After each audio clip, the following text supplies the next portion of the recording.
I know you didn't want to get into it as much today, Kenneth, man, but we had a real, kind of close person to us that we kind of admire from afar, say some troubling things about purchasing a house, right?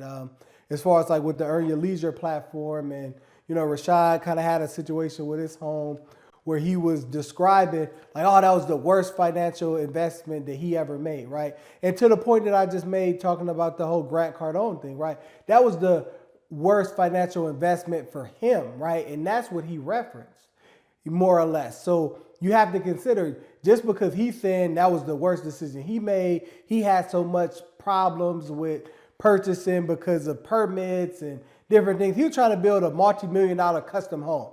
If you're not trying to do that, you ain't even have to worry about pulling permits and doing things to that type of level. Those are kind of rich people problems that he's talking about right there, which I wouldn't be mad to have those type of problems. All I'm trying to get you guys to understand is you have to really be careful of who you're listening to and why they're stating what they're saying. If you're not in that tax bracket, those rules do not apply to you. Don't listen to them. True indeed. And again, we love Earn Your Leisure, Rashad and Troy. We love you guys. We really admire your platform for sure.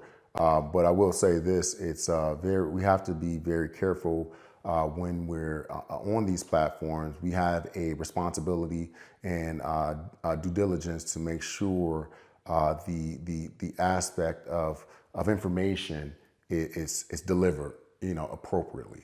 And that doesn't mean that he did not do so. But I think sometimes we have so many outlets, we have so many platforms, people do so much that unfortunately it's not translated well, right? It's not translated well on screen, and how someone is being able to perceive you.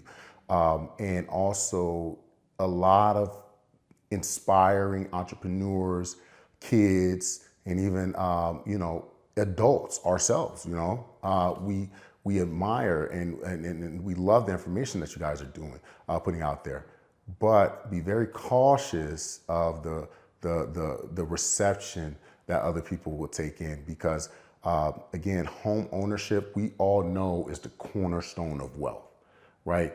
I don't think I've ever met with a financially astute person that does not own a property. Right. So again, these problems aren't necessarily going to be your problems. Whether if it's your first home, second home, third home, we are all not in the same level of economics. So with that being said, if your financial strategy is to basically get to a point where you're trying to be on an upward trajectory and get that first home, get that second home, get your rental property or anything of that nature, those problems that he's having is probably not going to be the problems that you're going to have. We're more or less, you're more or less, again, if you're in that position, you're more or less going to be worried about getting a loan approved, right? That's the first thing. Let's get our loan approved first. So if we can do that, at that point, everything else will go. Right? Absolutely, yeah, definitely so.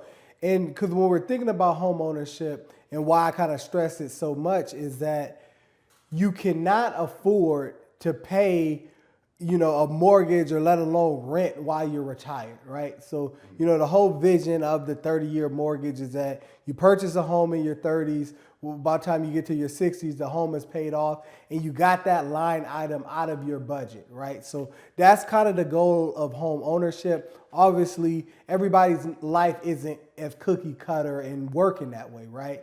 So obviously you might be in your 30s, you might be in your 40s and just starting to purchase a home, which that's okay. It's never too late to start, but don't let someone convince you not to start. Yeah, because again, hearing something like that could automatically deter me, because most people are not educated enough in the real estate world to know that that's not what he meant.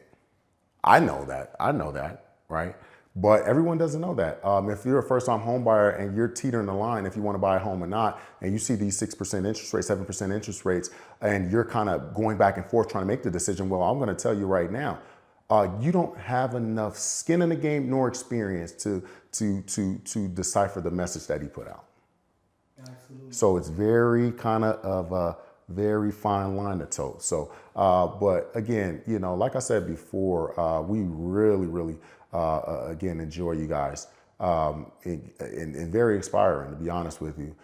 So at the end of the day, man, we always want to make sure that the responsibilities that we carry on these platforms are making sure that our audiences are well taken care of.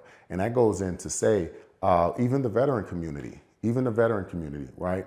We talk about, you know, home ownership, but just like you mentioned, you cannot afford to be able to take care of yourself and pay a mortgage at the age when retirement comes. For the most part, you know, again, the military has gotten away with the retirement program, which we'll get more into in later in depth in other episodes.